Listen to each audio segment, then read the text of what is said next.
நீங்க போய் அவரை பார்க்கலாம். ஆ கொஞ்ச நேரம் அப்சர்வேஷன்ல இருக்கட்டும். அவர் கண்டிஷனை பார்த்துட்டு வீட்டுக்கு அனுப்புறத பத்தி நான் யோசிக்கிறேன். சரி சார். சரிம்மா, நீங்க போய் பாருங்கம்மா. செல்வி, அதான் பயப்பட மாதிரி ஒண்ணும் இல்லைன்னு சொல்லிட்டாங்களே, வாங்க உள்ள போய் மாமா பாப்போம். இல்ல வேலு, எனக்கு பயமா இருக்கு. அப்பாவுக்கு ஹார்ட் அட்டாக்னு சொல்லிட்டு போறாங்க. ஏங்க அதெல்லாம் ஒண்ணாகாதுங்க. வாங்க வாங்க போலாம்.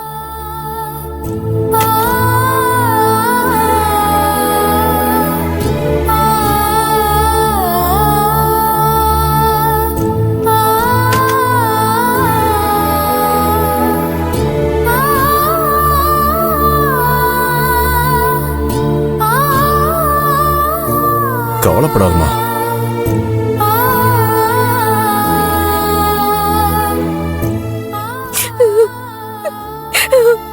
அப்பா, என்னம்மா டாக்டர் என்ன சொல்லிட்டு போறாரு? உங்க உடம்புக்கு ஒண்ணுமே இல்லையாப்பா, சும்மா கேஸ்ட்ரிக் ப்ராப்ளம்னு சொன்னாரு. அதனாலதான் உங்களுக்கு நெஞ்சு வலி வந்திருக்கு. இனிமே ஆயில் காரம் எல்லாமே குறைச்சிக்க சொல்லிருக்காரு. டேப்லெட் கொடுத்திருக்காருப்பா. கொஞ்ச நேரத்துல வீட்டுக்கு போயிடலாம். இனிமே நீங்க கவனமா இருந்தா போதும். உன்னை பெத்தவம்மாண்ணா என்கிட்டயே போய் சொல்றியா? என் உடம்ப பத்தி எனக்கு தெரியாதாம்மா? டாக்டர் சொன்ன எல்லாத்தையும் நானும் கேட்டுக்கிட்டு தான் இருந்தேன். செல்வி, அழாத. இதுக்கு போய் யாராவது அழுவாங்களா? மனுஷனுக்கு ஆரம்பம்னு ஒன்று இருந்தா முடிவுன்னு ஒன்று இருக்கதான் செய்யும். மாமா, ஏன் இப்படி எல்லாம் பேசுறீங்க? உங்களுக்கு எதுவும் ஆகாது. அதான் நாங்கெல்லாம் இருக்கோம்ல. உங்களுக்கு வந்தது சின்னதா ஒரு அட்டாக் தானா. மைல்டு அட்டாக்கா இருந்தாலும் சீரியஸ் அட்டாக்கா இருந்தாலும் நான் போறத பத்தி எனக்கு ஒன்றும் கவலை இல்லை மாப்ள. அப்பா, என்னப்பா அப்படி எல்லாம் பேசாதீங்க. இல்லம்மா, நான் சொல்றத கேளு. நான் போறத நினைச்சு கவலைப்படல. நான் போனதுக்கு அப்புறம் என்னோட ஒரே கவலை உன் அம்மா பத்தி தான். அவ இதுவரை என்னை விட்டு பிரிஞ்சு ஒரு நிமிஷம் கூட இருந்ததில்ல. என்னைக்காச்சும் என்ன பிரிகிற சூழ்நிலை அவளுக்கு வந்தா அவளால தாங்கிக்க முடியாது. அப்பா, அப்படி எல்லாம் பேசாதீங்கன்னு சொல்றல. உங்களுக்கு ஒண்ணும் ஆகாதுப்பா. ஒண்ணும் ஆகவும் நான் விட மாட்டேன். மாப்ள, நடந்த எல்லா பிரச்சனைக்கும் என் பொண்டாடி சார்புல நான் மன்னிப்பு கேட்டுக்கிறேன். ஐயோ மாமா, மாமா அதெல்லாம் ஒண்ணு இல்ல மாமா. நீங்க எதுவும் மனசுல வச்சுக்காதீங்க. இல்ல மாப்ள, கண்ணை மூடி கண்ணை திறக்கிறதுக்குள்ள என்னென்னமோ நடந்து போச்சு. தயவு செஞ்சு மனோன்மணி பேசினது அதை நீங்க மனசுல வச்சுக்காதீங்க. அவ ஒரு அப்பாவி. உங்க 2 பேரையும் தான் கூடவே வச்சுக்கணுங்கிற ஆசையில தான் அவ அப்படிலாம் பேசிட்டா. அதுவும் இல்லாம செல்விக்கு ஒரு பிரச்சனை என்னதும் மனசு பொறுக்காம உங்க வீட்டுல வந்து பிரச்சனை பண்ணிட்டா. மத்தபடி உங்க மேல ஒரு துளி கோவமோ வருத்தமோ அவளுக்கு கிடையாது. உங்களை திட்டிட்டு அப்புறம் வருத்தப்படுறத கூட இருந்து நான் தான் பாக்குறேனே. அப்பா, இதெல்லாம் இப்ப எதுக்குப்பா பேசிட்டு இருக்கீங்க? கொஞ்சம் அமைதியா இருங்கப்பா. நீங்க ஃபர்ஸ்ட் ரெஸ்ட் எடுங்க. ரெஸ்ட் எடுத்ததெல்லாம் போதுமா? இன்னொரு விஷயம் செல்வி, எனக்கு இப்படி ஆனது உங்க அம்மாவுக்கு தெரிய வேணாம்.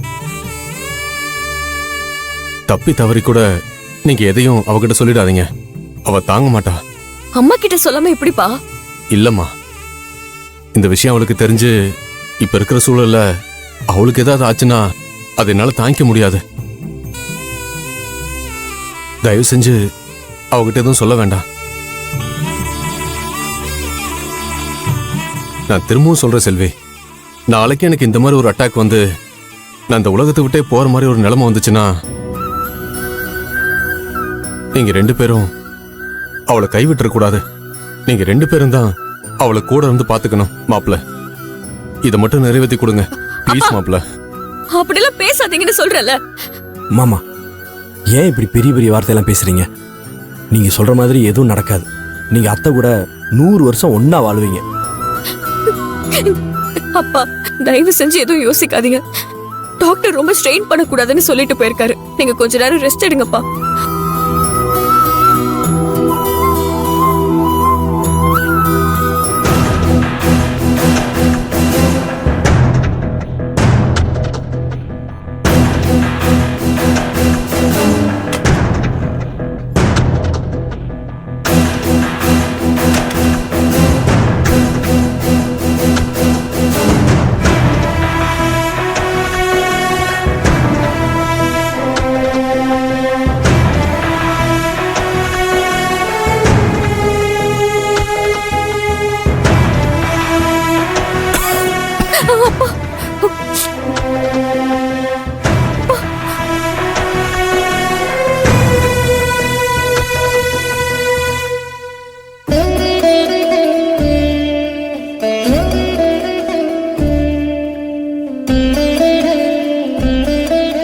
மாமா உங்களுக்கு ஒன்றும் ஆகாது மாமா.